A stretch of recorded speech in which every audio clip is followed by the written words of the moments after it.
Halo Tribuners, senang berjumpa kembali dengan Anda dalam tayangan program Healthy Talk yang akan menyajikan beragam informasi seputar dunia kesehatan bersama para narasumber yang ahli di bidangnya.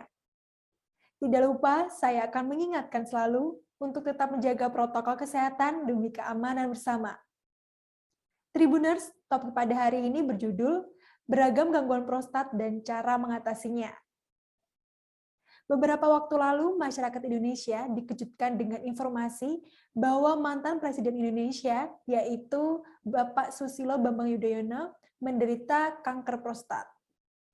Karena hal tersebut, banyak masyarakat yang mulai bertanya-tanya seperti apa itu kanker prostat dan apa saja gangguan yang bisa terjadi pada organ prostat. Nah, untuk membahasnya, mari simak perbincangan saya bersama dokter spesialis urologi, Dr. Rizky Muhammad Ihsan, dari Rumah Sakit Nirmala Suri, Sukoharjo. Apa kabar, Dr. Ihsan? Ya, selamat malam.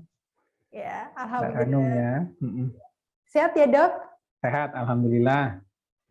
Ya, dokter, setelah sebelumnya kita membahas mengenai penyakit batu saluran kemih, kali ini kita akan membahas mengenai topik yang lain ya, Dok, yaitu mengenai gangguan prostat. Yang salah satunya yaitu kanker prostat yang beberapa waktu lalu mengejutkan banyak masyarakat Indonesia yang diderita oleh mantan Presiden Indonesia yaitu Bapak Susilo Bambang Yudhoyono. Nah, sebelum membahas lebih jauh mengenai berbagai gangguan prostat, sebenarnya apa sih itu, Dok, prostat dan apa saja fungsinya? Silakan, dokter. Oke. Bismillahirrahmanirrahim. Assalamualaikum warahmatullahi wabarakatuh. Pada malam hari ini kita akan membahas tentang prostat. Prostat itu adalah organ pada laki-laki, hanya laki-laki yang punya, yang terletak di bawah kandung kemih, yang ukuran normalnya itu sekitar 20 gram, bentuknya seperti buah kenari kira-kira. Fungsinya pada laki-laki adalah menghasilkan semen. Semen itu cairan yang keluar pada saat ejakulasi, saat berhubungan seksual, seperti itu. Fungsinya seperti itu. Ya. Nah, untuk apa saja sih, Dok, gangguan yang bisa terjadi pada si prostat itu? Prostat ya. Prostat banyak dapat mengalami gangguan. Yang pertama adalah prostatitis. Ya, prostatitis itu adalah infeksi pada prostat ya, yang mengakibatkan tanda-tandanya seperti nyeri pada saat berkemih, kencingnya bisa dapat berdarah, lalu bisa demam dan sebagainya. Lalu keluhan lainnya seperti kalau orang sering dengar BPH, benign, bahasa Inggris singkatannya benign prostate hyperplasia, itu pembesaran prostat yang sifatnya jinak.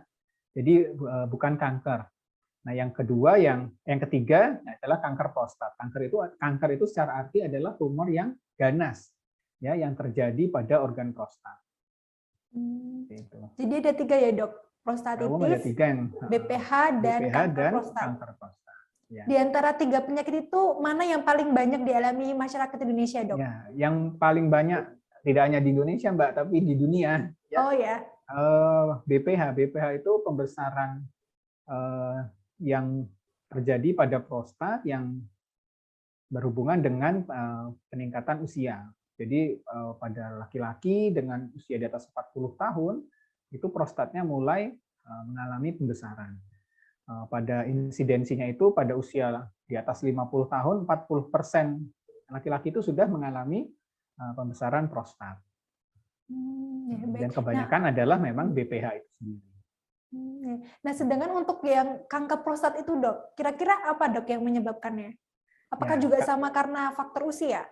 Ya, kalau kanker prostat sedikit berbeda, walaupun secara gejala mirip dengan BPH tadi. Kanker prostat ya secara umum adalah penyebabnya adalah terpacunya karsinogenik yang muncul pada prostat. Nah, lainnya adalah ada banyak teori menyebabkan kanker prostat. Seperti ada inflamasi yang kronis, ya, ada pertambahan usia, juga ada faktor risiko terjadinya kanker. Jadi secara umum adalah faktor-faktor yang mengakibatkan kanker itu pertama memang adalah genetik. Memang ada resiko pada orang tua yang kena kanker, tentu anaknya akan lebih tinggi resiko terkena kanker. Seperti itu. Jadi bisa menurun ya ternyata, Dok, ya? Menurun, ya, tapi tidak menular. Oh, Beda. tapi tidak menular. Ya, Tiga-tiganya juga ya, Dok? Prostatitis juga begitu? ya, kok prostatitis lebih ke infeksi. Kalau lebih ke infeksi. Oh. Kalau BPH itu proses seperti natural ya, karena penambahan usia, prostat membesar biasanya. Letak prostat itu sebenarnya di mana sih, Dok? Prostat itu di bawah kandung kemih. Jadi saluran kencing kita dari ginjal mengalirkan kanan kiri ya, mengalirkan kencing lewat ureter seperti selang itu.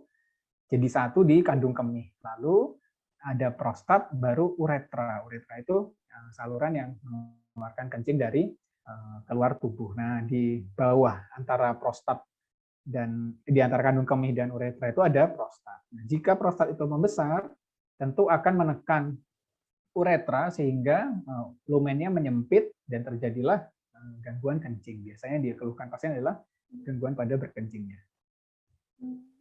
Gangguan berkencing ini apakah umumnya juga dialami oleh berbagai gangguan yang terjadi di area kandung kemih itu, Dok? Ya, seperti misalnya prostatitis begitu? Oke. Karena pembesaran ya tadi, pembesaran itu dapat karena meradang saja, atau pembesaran ganas tadi yang kanker itu, atau pembesaran yang sel-selnya jadi banyak kayak kasus BPH itu. Nah, tandanya karena apapun penyebabnya pembesaran itu, sehingga saluran yang harusnya dapat dilewati lancar oleh kencing itu tersumbat. Kayak logikanya adalah selang yang tergencet oleh dari benda dari luarnya itu akan mengganggu pancaran alirannya dari kencing itu sendiri. Tentu gejalanya yang gejala-gejalanya langsung kita bahas saja. Gejalanya pertama adalah karena ada hambatan di situ, tentu pasien akan susah untuk kencing. Dia akan untuk kencing akan mengedan karena perlu tenaga ekstra dari bantuan dari otot-otot di perut itu untuk menekan agar kandung kemih bisa memeras kencing melewati tahanan yang besar tadi. Pasien harus mengedan, karena mengedan juga ada aliran di situ, kencingnya akan terputus-putus karena nggak lancar gitu, nggak mancur kayak di selang yang lancar itu. Terputus-putus, pancarannya tidak kuat, lalu kencingnya biasanya untuk memulai kencing lama, lalu tidak puas setelah kencing karena nggak bisa menghabiskan secara baik kencing yang ada di kandung kemih. Karena tidak habis, pasien tidak puas rasanya, tidak puas setelah kencing. Karena masih sisa banyak di kandung kemih, pasien juga merasakan nanti sebentar lagi ingin kencing lagi, jadi akan sering ke kamar mandi. Jadi pada beberapa pasien itu sangat banyak malam hari terutama ya, nokturia namanya, frekuensi kencing yang berlebihan pada malam hari. Jadi saat tidur itu sedikit-sedikit kebangun karena ingin kencing. Itu perlu kita waspadai, ada gangguan pada prostatnya. Gitu.